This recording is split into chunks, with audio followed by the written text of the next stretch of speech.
The acrid stench of a scorched earth and blood filled the air as Greg Wall sprinted across the chaotic battlefield. His medical pack bounced against his back with each stride, the weight familiar after 3 years as a combat medic. Sweat beaded on his forehead, trickling down past his stubbled jaw as he followed the desperate shouts for help. "Medic, we need a goddamn medic over here." Greg's muscles burned as he pushed himself harder, his combat boots kicking up dust on the alien soil.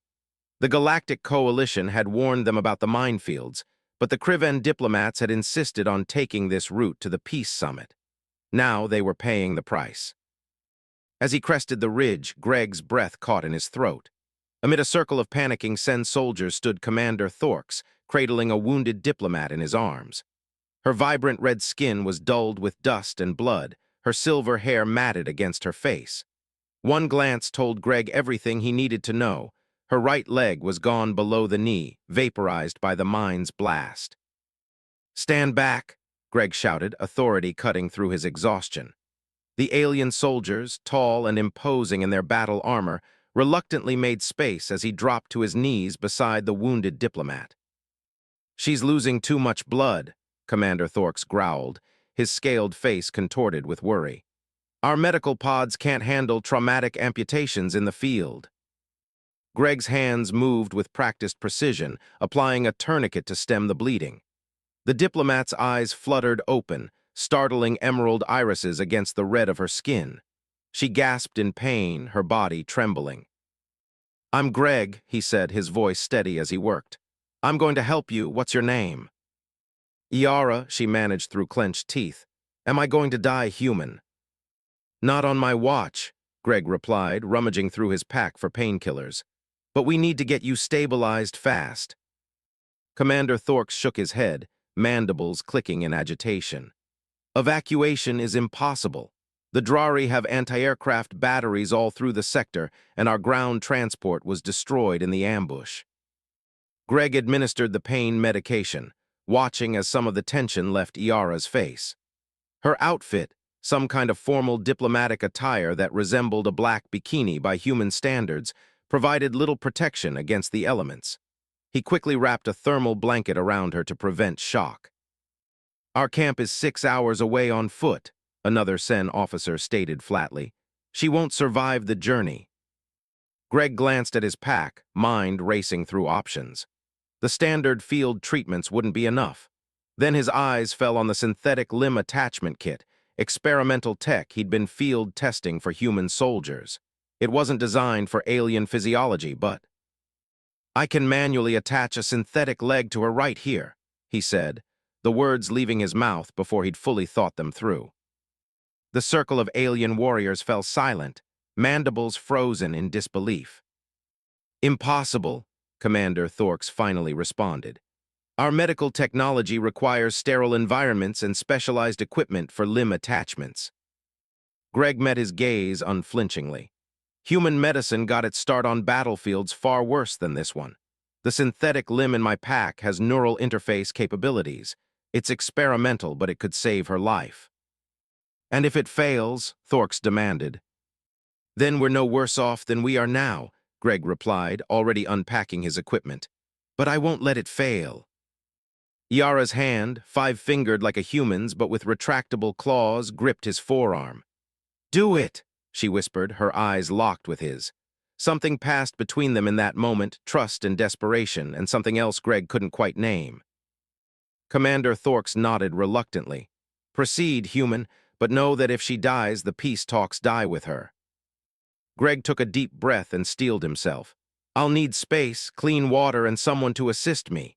He looked down at Yara, whose emerald eyes hadn't left his face. "This is going to hurt, but I promise I'll get you through it." A ghost of a smile crossed her lips. "Humans," she murmured, "always so confident." "It's not confidence," Greg replied as he prepared a local anesthetic. "It's stubbornness. Now bite down on this and try not to move." As Greg began the delicate procedure, the alien soldiers formed a protective perimeter around them. The battlefield faded away, and all that existed was the wounded diplomat, his steady hands, and the impossible task before him. "Hold her steady," Greg barked as Iara's body arched in pain. Two Sen soldiers pinned her shoulders while he carefully aligned the synthetic limb with the remains of her leg. Sweat dripped from his brow, stinging his eyes as he worked. The experimental limb, sleek gunmetal gray with flexible joint mechanisms, was designed for human anatomy, but Greg had made rapid modifications using components from his medical kit. The neural interface was the tricky part. Cryon nervous systems operated differently than human ones. "Almost there," he murmured, more to himself than to Iara or the anxious aliens surrounding them, his fingers steady despite the pressure. "Connected the final neural coupling. Now we just need to." A low whine filled the air, rising in pitch until it became a piercing shriek. Everyone instinctively ducked as a Drari scout ship screamed overhead, its sensors sweeping the terrain. "They're hunting for survivors," Commander Thorx growled, mandibles clicking nervously. "We need to move."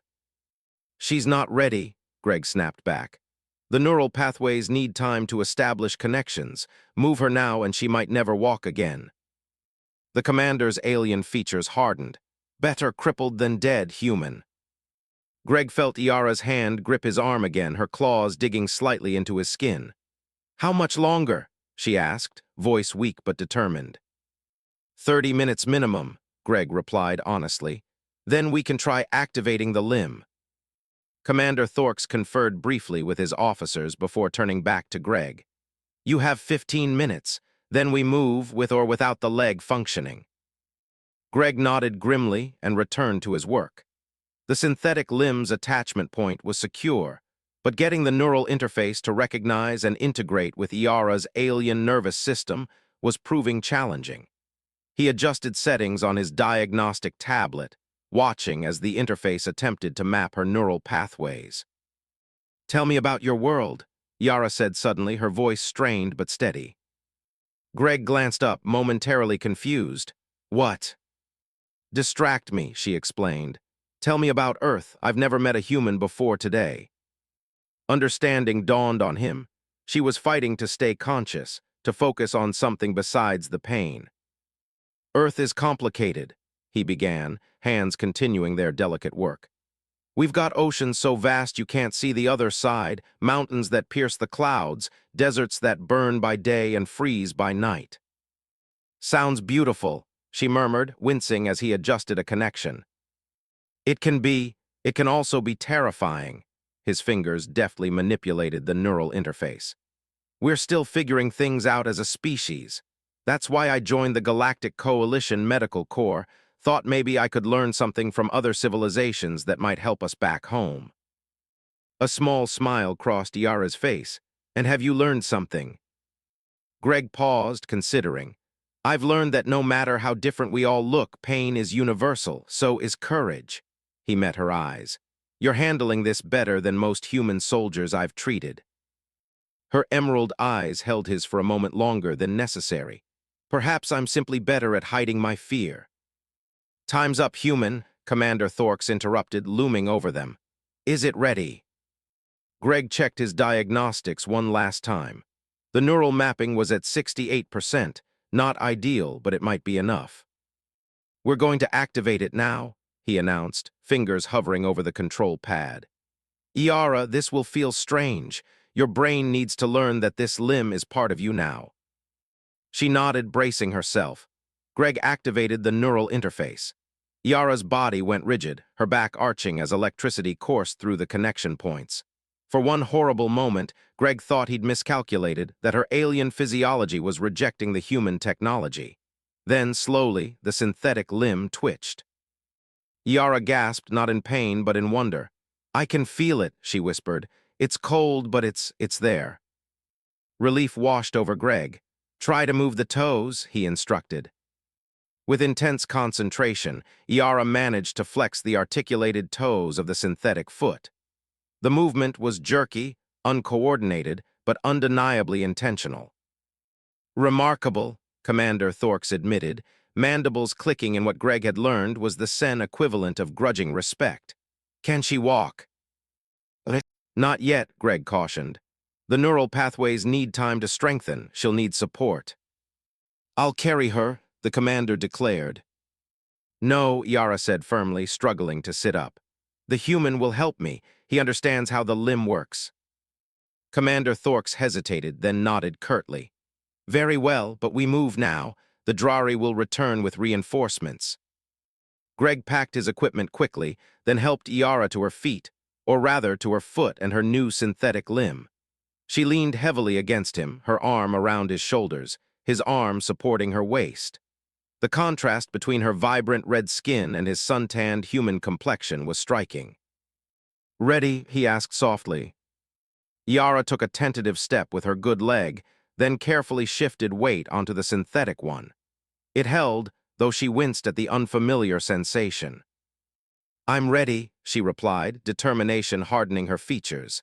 Lead on, miracle worker. As they began their slow journey through the alien wilderness, Greg couldn't help but notice how perfectly she fit against his side, how her silver hair caught the light of the setting sun. He told himself his racing pulse was just adrenaline from the procedure, nothing more. Behind them, the battlefield smoldered. Ahead lay 6 hours of treacherous terrain, enemy patrols, and the uncertain promise of safety. But for now, Greg focused only on each step, on the remarkable woman beside him, and on keeping his promise to get her through this alive. Darkness fell quickly on this alien world, the unfamiliar constellations emerging in a sky tinged purple at the edges. Greg adjusted his grip on Yara as they navigated the increasingly difficult terrain, her synthetic leg whirring softly with each step, the sound barely audible over the chorus of nocturnal creatures awakening around them. We need to rest, Greg finally said, nodding Yara's labored breathing. She's pushing herself too hard. Commander Thorks surveyed their surroundings, his scaled features difficult to read in the dim light. There's a ridge ahead with defensive positioning. We'll stop there briefly. The small group made their way to the outcropping of rocks. Greg helped Yara sit, her back against a boulder, then knelt to examine her synthetic limb. The attachment point was red and inflamed, her alien physiology reacting to the foreign object. How bad is it? She asked, watching his face carefully. Your body's fighting the implant, Greg admitted, retrieving anti-inflammatory medication from his pack. This should help reduce the reaction, but we need to monitor it closely. As he administered the injection, a distant rumble echoed across the valley. The Krivan soldiers tensed, hands moving to their weapons. Drari drop ships, Commander Thorks explained, his voice low. They're expanding their search grid. Greg glanced at Yara, concern etched on his features. We can't outrun them, not with her injury. Then we hide, the commander decided. There's a network of caves 2 kilometers east. We can reach them before the search parties arrive. Yara attempted to stand, wincing as she put weight on her synthetic leg. I can make it, she insisted, though the pain in her eyes told a different story. Greg shook his head. Not like this. The neural connections are stressing your system. He turned to Commander Thorks. I need to make adjustments or she'll lose function entirely. The commander's mandibles clicked in frustration. How long? 20 minutes minimum. We don't have 20 minutes, Thorks scowled. The Drari will be on us by then. Greg stood his ground. Then you go ahead with your men, create a diversion. I'll stay with Yara, make the necessary adjustments, and follow your trail to the caves. Absolutely not, Thorks replied. The diplomat remains under Sen protection. With all due respect, Commander, Greg countered, I'm the only one who understands this technology. If something goes wrong with the leg while you're moving her, you won't know how to fix it. Yara's voice cut through their argument. He's right, Thorks. The human stays with me. Her tone left no room for debate, reminding them all of her diplomatic authority despite her current vulnerability. After a tense moment, the commander relented. Very well, we'll lay false trails and meet you at the eastern cave entrance. He fixed Greg with a hard stare. If any harm comes to her. It won't, Greg promised. As the Sen soldiers melted into the darkness, Greg quickly set to work on Yara's synthetic limb. He opened a panel on the calf section, revealing the complex circuitry within. This might feel strange, he warned, adjusting the neural interface settings. I need to dial back the sensitivity until your body adjusts. Yara nodded, watching his hands work with fascination. Your species has such remarkable technology to create artificial limbs that integrate with living tissue. We had to, Greg replied, focused on his task. Humans have been fighting wars since before we could write. Necessity drove innovation. He glanced up at her. What about your people? The Sen seem more advanced than us in many ways. A shadow passed over Yara's face. We are selective about how we apply our knowledge. Cybernetic integration is considered unnatural. Greg's hands paused momentarily. Is that why Commander Thork seemed so disturbed by the procedure? Yes, among my people, those with artificial parts are often ostracized. She looked down at her synthetic leg.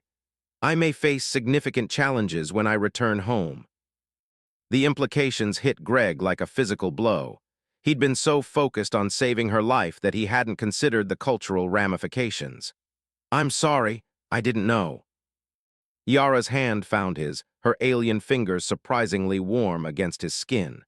Don't apologize for saving my life, Greg. Some traditions deserve to be challenged. Their eyes met in the darkness, and for a moment the war, their differences, the danger surrounding them, it all faded away. Then a distant explosion shattered the silence, reminding them of their precarious situation.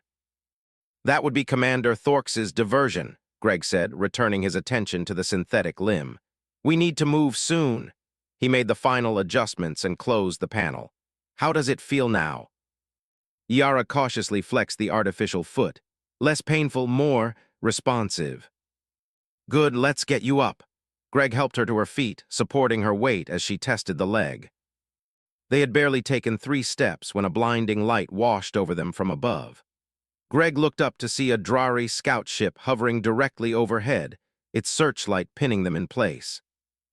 Run, he shouted, pulling Yara toward the tree line. They had covered less than 20 meters when the ground before them erupted in a shower of dirt and stone, a warning shot from the ship's cannons. Greg skidded to a halt, shielding Yara with his body as debris rained down around them. A mechanical voice boomed from the ship. Surrender the diplomat. Greg felt Yara tense against him. They knew exactly where to find me, she whispered. This wasn't random.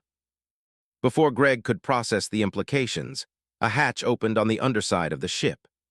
3 Drari soldiers descended on rappelling lines, their insectoid forms encased in gleaming battle armor, weapons trained on the pair. Any ideas? Greg asked quietly, his mind racing through their limited options. Yara's hand slipped to a concealed pocket in her diplomatic attire. Just one, she murmured. When I move, be ready to run. The lead Drari approached, mandibles clicking beneath its helmet. By authority of the Drari Imperial. Yara's hand emerged from her pocket, flinging something small and metallic at the Drari soldiers. Greg had just enough time to close his eyes before a blinding flash erupted, accompanied by a high-pitched whine that made his teeth ache. Now, Yara shouted, suddenly pulling him forward with surprising strength. They ran through the disoriented Drari, Yara moving with newfound coordination on her synthetic leg. Greg realized with amazement that she had adapted to the prosthetic far more quickly than any human patient he'd treated. Diplomatic flash grenade, she explained between breaths as they sprinted toward the caves. Standard issue for high-risk missions. Remind me never to piss off a diplomat, Greg gasped, glancing back to see the Drari soldiers recovering, the scout ship swinging around to pursue them. They reached the tree line just as energy bolts began tearing through the foliage around them. The dense vegetation provided some cover, but the Drari ship continued to track their heat signatures from above. The caves are just ahead, Yara said, her synthetic leg whirring with the exertion. We can lose them in the... Her words cut off as she stumbled, the synthetic limbs suddenly locking up. Greg caught her before she fell, quickly assessing the problem. Neural overload, he diagnosed. You pushed it too hard. Energy bolts slammed into the trees around them, showering them with burning splinters. There was no time for repairs, no time for careful movement. I'm sorry about this, Greg said. then swept Yara into his arms in a single fluid motion. Despite her alien physiology, she was lighter than he expected, or perhaps adrenaline was simply making him stronger. Cradling her against his chest, Greg ran full tilt toward the cave entrance, now visible in the distance. Yara's arms wrapped around his neck, her face pressed against his shoulder as energy bolts continued to rain down around them. Almost there, he panted, legs burning with exertion. They burst from the tree line into the open ground before the caves, completely exposed. The Drari ship loomed overhead, its weapons systems locking onto them. "We're not going to make it," Yara whispered. Just then, a barrage of plasma fire erupted from the cave entrance, striking the Drari ship's propulsion system. The vessel lurched sideways, smoke pouring from its damaged engine as it struggled to maintain altitude. Commander Thorx emerged from the cave, plasma rifle in hand. "Move, human," he shouted. Greg summoned his last reserves of strength and sprinted across the open ground. Energy bolts kicked up dirt at his heels as the damaged Drari ship fired wildly. With a final desperate lunge, he carried Yara into the safety of the cave entrance. As they collapsed inside, Commander Thorx and his soldiers provided covering fire, forcing the damaged Drari ship to retreat. "Status report," Thorx demanded, his alien eyes scanning Yara for new injuries. "The leg malfunctioned," Greg explained, already examining the synthetic limb. "Neural overload from sudden exertion. I can fix it, but I need time." The commander nodded curtly. "We'll secure the perimeter. These caves extend deep into the mountain. We should be safe for now." As the Sen soldiers moved deeper into the cave system, Greg helped Yara to a relatively flat rock formation that would serve as a makeshift examination table. The soft, blue luminescent fungi growing along the cave walls provided just enough light to work by. "You carried me," Yara said quietly as he opened the access panel on her synthetic leg. Greg shrugged, focusing on the circuitry. "You'd have done the same for me." "Would I?" she mused, watching his face. "My people aren't known for selflessness, especially toward other species. And yet here you are, a diplomat working for peace." His fingers deftly reset the neural interface. "People are always more complex than the stereotypes about their species." Yara's emerald eyes studied him with newfound interest. "You're an unusual human, Greg Wall." "Just doing my job," he replied, though he couldn't help the slight smile that tugged at his lips. "Try moving the foot now." She flexed the synthetic appendage, relief washing over her features as it responded smoothly. "Much better." Commander Thorx returned, his posture tense. "The Drari are setting up a perimeter around the mountain. They're bringing in ground forces." "How did they find us so quickly?" Greg asked, closing the access panel on Yara's leg. "That's what I'd like to know," Thorx replied, his gaze shifting to Yara. "This is the third time they have intercepted us with uncanny precision." Yara met his stare unflinchingly. "If you're implying I'm compromised." "I'm stating facts," Thorx cut in. "The summit location was classified, the route was classified, yet somehow the Drari knew exactly where to place their mines." "Could your communications be compromised?" Greg looked between them, sensing the tension. "Impossible," Thorx insisted.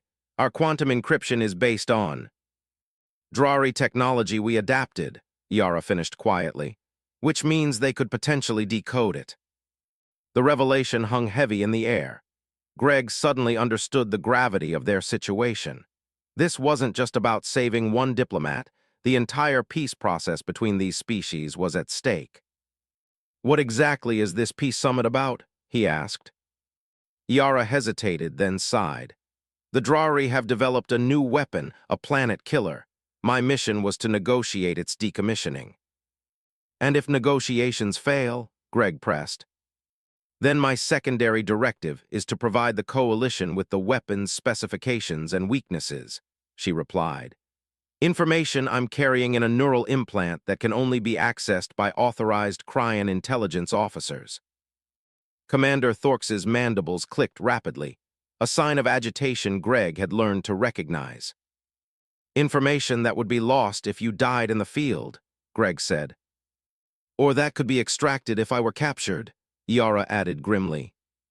Greg ran a hand through his sweat-dampened hair. So that's why they didn't just blast us from orbit. They want you alive.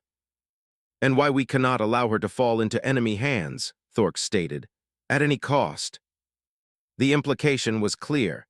If capture seemed inevitable, Yara would not be permitted to be taken alive. Greg felt a chill run down his spine at the thought. That's not going to happen, he said firmly. We're getting her to that summit. Wake up! Greg jolted awake at Commander Thorx's harsh whisper, instantly alert. He had dozed off despite his intention to keep watch, exhaustion finally claiming him. Yara still slept beside him, her silver hair gleaming in the blue bioluminescence. What is it? Greg asked, keeping his voice low. Thorx's alien features were tense, mandibles held unnaturally still. We need to move now. Something in the commander's tone sent alarm bells ringing in Greg's mind. He gently shook Yara awake, helping her to her feet as she blinked away sleep. What's happening? She asked, immediately sensing the tension. Drari forces have breached the outer cave system, Thorx explained, already moving toward a narrow passage at the far end of the chamber. They're using heat-seeking drones. We have minutes at most. Greg checked Yara's synthetic leg, ensuring the neural connections were stable before they began moving. The rest had done her good. She was putting weight on the limb with greater confidence now. As they followed Thorx deeper into the cave network, Greg noticed something odd. The other Cryan soldiers were nowhere to be seen.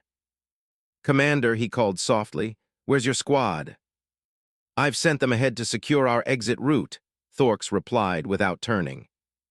Yara's hand suddenly gripped Greg's arm, her claws digging slightly into his skin. When he glanced at her, she gave an almost imperceptible shake of her head, her emerald eyes wide with warning. Greg's combat instincts kicked in. Something was wrong. The passage narrowed further, forcing them to proceed in single file. Thorx led, with Yara behind him and Greg bringing up the rear. The bioluminescent fungi grew sparer here, plunging them into increasing darkness. The exit is just ahead, Thorx announced, his voice echoing strangely in the confined space. As they rounded a bend, the passage opened into another chamber, smaller than the last, with a single shaft of early morning light penetrating from a hole in the ceiling far above. But what froze Greg's blood was the sight of two Drari soldiers waiting there, weapons trained on them. Commander, Yara's voice was steady despite the betrayal unfolding before them. Thorx stepped away, joining the Drari. I'm sorry, diplomat, but the war must end one way or another. Greg's hand moved subtly toward the surgical laser in his medical pack. Not much of a weapon, but better than nothing. You sold us out, Yara said. I made a choice, Thorx corrected. The Drari planet killer will be deployed regardless of any peace summit. Our only hope is to secure favorable terms for surrender. By trading me, Yara stated flatly. By trading the information in your neural implant, Thorx clarified. The Drari have agreed to spare the central Krivan worlds in exchange. One of the Drari stepped forward, its insected features unreadable behind its helmet visor. Diplomat Yara, you will surrender yourself for information extraction. The human is not part of our arrangement and will be terminated. Greg tensed, calculating their odds, 2 Drari plus Thorx, 3 against 2, with Yara still recovering from her injury. Not good. And you believe them? Yara asked Thorx, contempt evident in her voice. After generations of broken treaties and massacred colonies.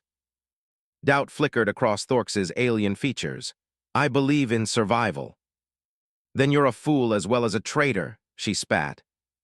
The Drari soldier raised its weapon. Enough discussion, surrender or... Its words cut off as a plasma bolt struck it squarely in the chest, sending it crumpling to the ground. The second Drari spun, firing wildly toward the passage entrance where the shot had originated. 3 Cryan soldiers burst into the chamber, weapons blazing. Thorx dove for cover as the firefight erupted around them. Down, Greg shouted, pulling Yara to the ground behind a rock formation as energy bolts crisscrossed the chamber. The second Drari fell under the concentrated fire of the Kriven soldiers, but not before taking one of them down. Thorx emerged from his cover, firing at his own troops, his mandibles clicking in rage. "We need to move," Greg urged, eyeing the shaft of light above them. "That opening might lead to the surface." Yara nodded, her eyes never leaving the battle. "There's a problem. I can't climb with this leg." Greg assessed the situation quickly. The remaining Sen soldiers were locked in combat with Thorx, neither side gaining the advantage. The shaft was at least 20 meters high, with rough walls that might provide handholds. "I'll carry you," he decided again. Yara's mouth curved in a small smile, despite their dire situation. "You do realize I'm not some damsel from your human fairy tales." "Never crossed my mind," Greg replied, returning her smile briefly. "You're much scarier." He helped her to her feet, and they used the chaos of the firefight as cover to reach the base of the shaft. Looking up, Greg could see patches of sky through the opening, their ticket to freedom if they could reach it. "Hold on to me," he instructed, turning so Yara could climb onto his back. She wrapped her arms around his neck, her synthetic leg whirring softly as she positioned herself. "If we survive this, I'm going to owe you quite a debt, human." "I'll send you a bill," Greg grunted, beginning the difficult climb. The rock face was slick with moisture in places, making the ascent treacherous. Greg's muscles burned with the effort of carrying both their weights, but he pushed through the pain, finding handholds and footholds in the rough stone. Below them, the firefight continued. A stray energy bolt struck the wall near them, showering them with rock fragments. "Faster would be better," Yara murmured in his ear, her breath warm against his skin. "Everyone's a critic," Greg gasped, pulling them higher. They were halfway up when a shout from below caught their attention. Commander Thorx had spotted their escape attempt. He aimed his weapon upward, mandibles spread wide in fury. "Traitors die," he roared, firing a barrage of energy bolts that narrowly missed them. One of the loyal Sen soldiers tackled Thorx, disrupting his aim. The two aliens grappled fiercely, tumbling across the chamber floor. Greg continued climbing, his hands bloody from the sharp stone, every muscle screaming in protest. Yara clung to him tightly, her face pressed against his shoulder. "Almost there," he panted as they neared the opening. A final surge of effort brought them to the edge of the shaft. Greg hoisted Yara through first, then pulled himself up onto the surface. They emerged into the pink light of dawn on a rocky hillside overlooking a vast alien forest. "We made it," Yara breathed, the relief in her voice palpable. Greg collapsed beside her, chest heaving from exertion. "Not quite yet," he managed between breaths. "We still need to reach the summit location." Yara's hand found his, her alien fingers intertwining with his human ones. "Thank you, Greg, not just for saving my life, but for believing in me." The simple touch sent an unexpected warmth through him. Despite their physiological differences, despite the chaos surrounding them, there was something undeniably real in the connection between them. "How far to the summit location?" he asked, reluctantly pulling his hand away to check her synthetic leg for damage. "Approximately 30 kilometers northeast," she replied, wincing slightly as he adjusted a connection. "Through the forest of whispers." Greg glanced at the dense alien woodland stretching before them. "Friendly name. Any actual whispering I should be concerned about?" A ghost of a smile touched Yara's lips. "The trees contain symbiotic organisms that communicate through ultrasonic frequencies. To Cryan ears, it sounds like whispering. And to human ears, nothing at all," she assured him, "though some find the forest disorienting." Greg finished his examination of her leg and helped her to her feet. "Can you walk that distance?" Yara tested her weight on the synthetic limb. "With your adjustments, yes, though not quickly." "Then we better get moving," Greg shouldered his medical pack. "The Drari will figure out where we exited soon enough." The day wore on as Greg and Yara pushed deeper into the forest of whispers. The alien foliage grew denser, the membrane-like leaves overhead creating a canopy that filtered the sunlight into shifting patterns on the forest floor. "We should rest," Greg suggested, noticing Yara's slight limp returning. Check your leg. They found a small clearing where several fallen spiral trees created a natural shelter.